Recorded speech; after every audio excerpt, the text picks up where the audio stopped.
again, yes, Ali, that's a bit of an overview. But if we look at Africa, most African markets are largely just frontier, with the exception of South Africa and maybe Egypt there. So even in Kenya, it's been a very tough year. What do you think the key issues were this 2018 that we just finished as far as the African equities market is concerned, aside the global externalities like the U.S. interest rate, the winding down of the QE in Europe?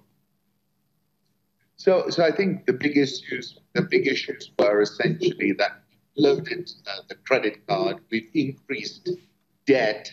There's very little room now to put on more debt in most countries that you care to mention. We saw interest rates, particularly on our hard currency bonds, climb. And therefore, this put pressure on equity prices because of the more expensive cost of money. And I think that's been the main driver. But within that context, obviously, many of our individual countries have different challenges. In Kenya, for example, more than 50% of the stock market is made up of banks. And we've had this rate cap act, which meant banks have lost a lot of value. Nigeria and South Africa, I think folks are a little bit nervous ahead of big banner elections expected this year, a presidential election, and also in South Africa. And bear in mind, that's half sub-Saharan Africa. Other than that, it's been a poor performance all round. And I think we need to see more value creation. We need to see lower interest rates. We need to see less debt in order to really get these markets motoring again. Yes, Ali, you touched about currency in your earlier comments. The dollar has had a very decent year, so to speak. If you look at the DIX, which is the dollar index, so if you look at that, you see the greenbacks seem to have a good year and a bit of pressure on a number of African currencies, which are not most of them, with the exception of a few, tied to the dollar in terms of convertibility. Do you think this will be a major story for our markets if you look into the New Year's, where you talk about Malawi, that stellar performance? Was it in dollar terms? Was it in local currency terms? When you do currency translation there, you find that African markets are still very small, fragmented. Yes, our markets are fragmented. A lot of international investors want to see a certain amount of liquidity in daily trading volumes in order to make those investments. So this has been a challenge, and that's why you've seen, these moves to try and consolidate African markets onto one platform. But I think that's going to take some time because people have to give up a bit of sovereignty in order to allow that sort of single platform idea to really take off. Regarding the foreign exchange markets, we all know, and you've watched the markets for a few years, that when the dollar gets strong, it puts pressure on emerging markets and frontier markets especially. And I, for one, finding myself increasingly in a minority because it seems that the market perspective is that the dollar will sell off in 2019. I'm not of that view because, I know we've had some softer data out of the US, but I can guarantee you that if the US slows down, everybody else is going to come to a screeching halt. So I remain reasonably bullish about the dollar. I think that will continue to keep pressure on African stock markets. And I think we really need to see some growth come through. And if I'm investing, I would be chasing GDP growth.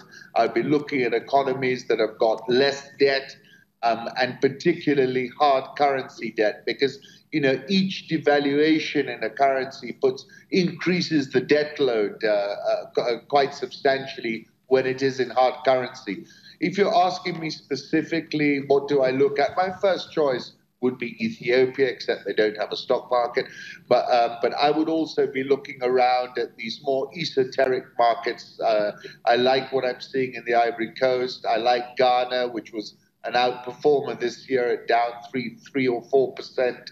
But I think we're moving from a situation where you could make macro top-down decisions to a scenario where you've got to make bottom-up, you've got to pick your stocks, you've got to chase growth. Look, there's a lot of growth on the ground. I mean, I sit here in Nairobi, fintech is going great guns. They've been able to raise a lot of capital. Telcos, I still think there's a lot of growth.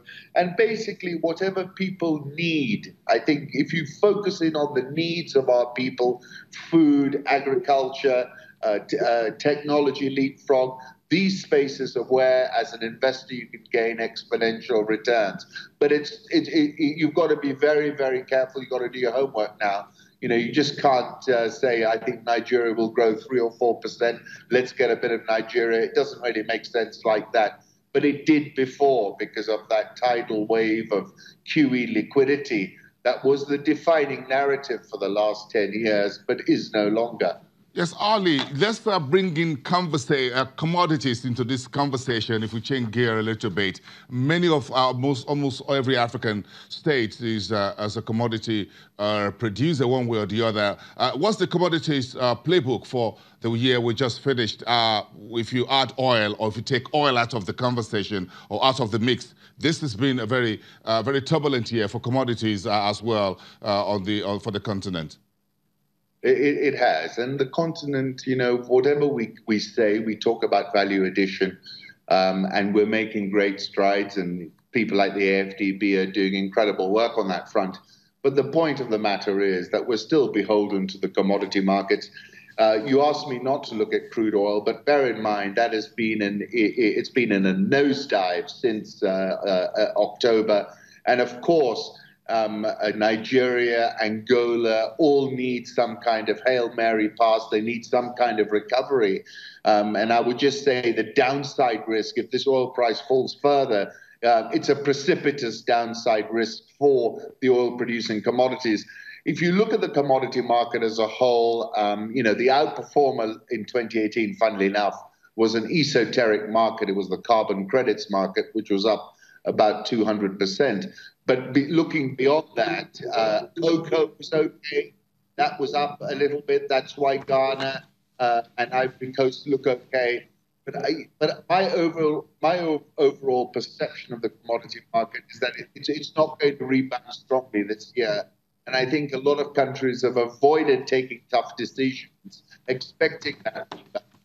It's not going to happen, which means those decisions will be visited upon them, I'm afraid. Okay. Quite a lot to chew in the new year. We're just stepping into that 365 days ahead. Thank you very much for your time today. Ali Sacho, CEO at Rich Management in Nairobi, Kenya. Still ahead on Business Incorporated. Nigerians have been asked to brace up for higher consumer prices in the new year. That's coming right up after the break.